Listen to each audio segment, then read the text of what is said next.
I'm saying? Park the big boy. Gotta make sure. I be liking to pull up to these loading docks to see how good I could park the shit. I be wanting my shit to be dead on.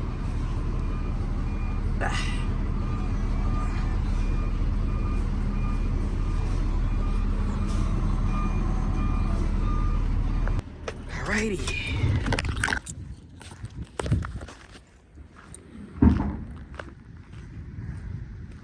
Y'all see the parking skills right up on there.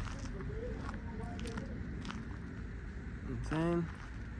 Right up on there. My big Bertha. You know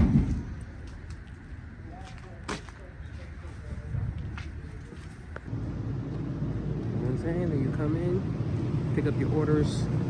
I got some right here waiting on a couple more. And then we load the truck.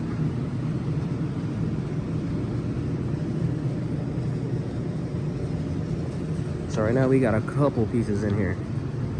Like I said, I'm waiting for more ticket work. So if you or anyone that's watching this wants to start your own trucking business, you gotta get yourself a MCS number. Once you get that MCS number, you'll be able to get jobs and do jobs where you can go like cross state lines, because your boy ran into that problem already and almost had to pay like a $4,000 ticket.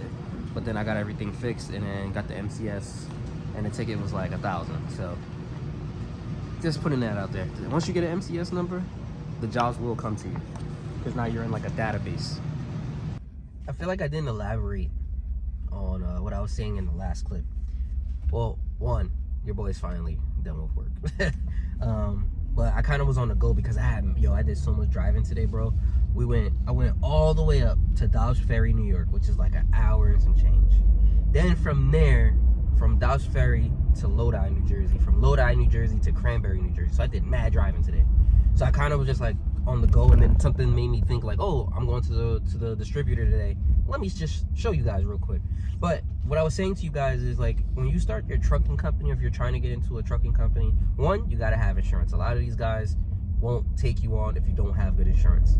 Two, if you get the MCS number, I think you need to have like over like a $500,000 policy or $700,000 policy. One of those, right? And then once you get the MCS number, you're able to cross state lines. So like without the MCS number, you have to stay like in the state that you were in, right? So like New Jersey or whatever. So with the MCS number now, like I could go and take like long shots. I could go from here to Florida. I could go from here to New York. I could go from here anywhere. You know what I'm saying? So that's the cool thing. Also too is like, once I guess you get that MCS number, maybe there's distributors or whoever, they get a hold of your number and they're able to contact you and ask you like, oh, would you guys be willing to do this run for whatever? So let's say some customers, they might be like, oh, like we want you to do a 100-mile run, but we'll give you $600. To me, that's not worth it. You know what I'm saying? But to someone, that might be worth it. So like, it's like that. Like they'll call you like, hey, we have a load. Would you be interested in picking up? We're paying $600 to do like 100 miles. Would you be interested in that? You can take it or you can leave it. It's up to you, depending on, you know, obviously your overhead and what you need to put in to like make money and profit out of it.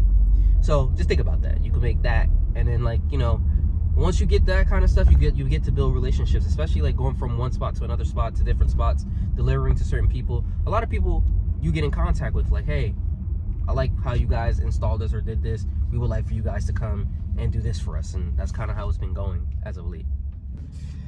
All right, guys, so your boy's home. You know what I'm saying? It's actually Monday. I'm off today because it's President's Day. So I was just kind of messing around with the M4 for a little bit, setting up my driver profiles and all that stuff, because you want your car to be for you. You feel me? So like the previous owner, how they had their settings, their M1, their M2, that might not be my settings. You feel me? So I've been going through all the settings, making sure everything is good, making sure, you know, the way I like it. So like when I put it to MD1, I put it on like sport, like all sport across. And then for M2, I put it for like sport plus all across.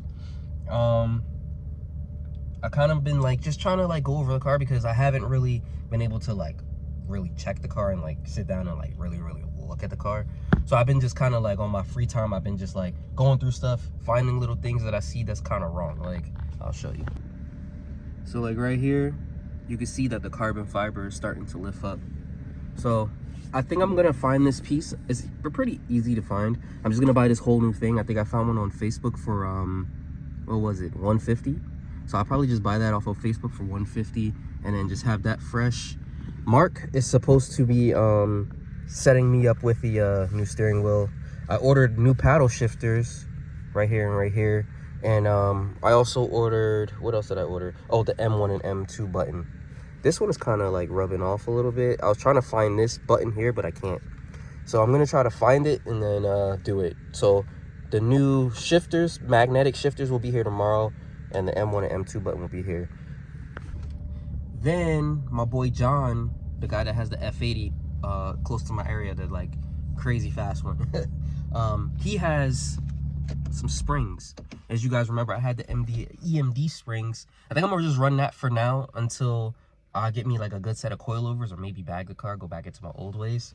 So I might do that for now, get the EMD springs, put some spacers on the car, and then just have the wheels sit the way it is for now until springtime gets here, because it's still snowing. It's supposed to snow sometime this week again. It's been snowing for the last couple of days, so that's kind of what I'm just gonna set myself to do for now until like I'm ready to like really go in and get what I really want to get, like coilovers, some wheels, and all that stuff. So for now, we're gonna lower it on some springs like I did with the last M4, put some spacers, and then I'm gonna get the car detailed, because as you guys know with black cars, man, it swirls everywhere on this car and it's killing me. So I want to get that done. I'm gonna have my boy Delon do that for me. And then the back window right there, for some reason the rest of the car is tinted, but that back window they didn't tint, so or they took it off, one or the other. So I'm gonna just get that done and then make the car a little bit more cleaner, make it a little bit more sporty, shiny, and then we should be good. So from some of the maintenance records that I've seen with the car, they did the spark plugs and like good stuff like that. You guys already know we're gonna come in and try to add all the performance, like get the top mount, get the intakes. I think this time I kind of want to do the front mount intakes. I don't know if it's worth it or not, but I kind of want to do the front mount intakes, so I'm kind of curious if it's worth it or not. I'm gonna get this whole car detailed, cleaned out, man, so for the summertime it'll look crazy. Why does it say 0W30? Is that what you use? I always go on FCP Euro and get the stuff that I need, and then I just buy those kits that they have. But the first thing I checked when I got this car was the expansion tank because mine kept leaking and like going crazy. Remember, I bought a whole brand new one. I had bought a used one, and then that one went bad, and I ended up buying a new one. So that was the first thing I checked. But other than that, like, the car's clean, bro. Like, no real crazy flaws or anything like that. So yeah, man, I'm happy with my purchase. Like I said, we're just gonna upgrade some stuff, clean out the engine bay, intakes. I'm gonna do the top mount. What is this? The top mount intercooler, and then I don't know. Like I said, either front mount or I'll just do the regular intake like I did the VRSF. But I don't think VRSF is making them right now, because when I checked, they were like pre-ordered. So I don't know. So I might have to wait a little bit. But like I said, my boy who has the F80, he has the engine ones, I think, and he also has the springs. So I'm just waiting for him to find the front two springs, and then maybe either sometime this week we'll go and slap the springs on. Want my car to be clean, man. I know the typical, you know, F82, F8X owners, you know, we all go for the same style, but I don't know. I kind of want some BBSs. So I'm gonna have to stack that bread until I could get it, or just slap some TEs on here, right? That was my goal to do when I had the car the last time, slap some TEs on here. So I don't know, man. It's so much stuff I want to do. Sometimes it sucks being a car guy, because it's just like you just want to do everything all at once. And then if we could get the channel to really be booming again, like I'm talking about booming, where I'm making bread, I really want to get a go single turbo on this car. But for now, I feel like they didn't do it because they didn't have any history on it. I want to do the crank hub. So crank hub, then I'll worry about all the other crazy shit. I know the last time, like, I tuned it and stuff first, but I think I really want to go for the crank hub first, get that done out that way, and then whatever little maintenance things I got to do that, and then worry about like charge pipes, down pipes, and all that stuff after.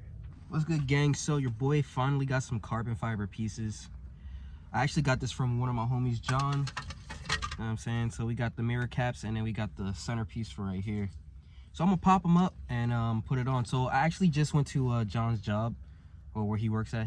He has his own like shop or whatever, and he has an F80. He has the black CS, the F80 CS, and he had like a couple pieces laying around, and he was like, "Yo, if you want, you could just take it." So we were really looking for the EMD springs because he has them. Well, he's missing one spring, and I don't think EMD will sell me one spring. He's missing the front spring. They're gonna see if they can find it. I just kind of left because I wanted to go home and then just pop this in. And as you guys can kind of tell, I haven't really been driving the BMW because I've been driving the X3 to work. Because I don't want to park my X3, my M4 down there where my car is at, especially because the snow and all the stuff is still here. So we're gonna try to pop this up real quick, see how easy it is. Hopefully I haven't damaged nothing. You know what I'm saying? I got me a little pry tool, and we're gonna see how hard it is to get this up. I hope it's not. Nice. Okay. Now we're gonna put on the mirror caps. Call it a day. I'm gonna clean whatever the hell this is off of here. Sheesh. Yep. Now let's do the mirror caps. These do not fit good at all, so I'm not even gonna bother with it. I was trying to put it on. I was able to pull my cap off, but yeah, these no good. So I'm not even gonna waste my time with it. I'm gonna just leave it. Probably just give it back to my boy like, yo, yeah, these were no good.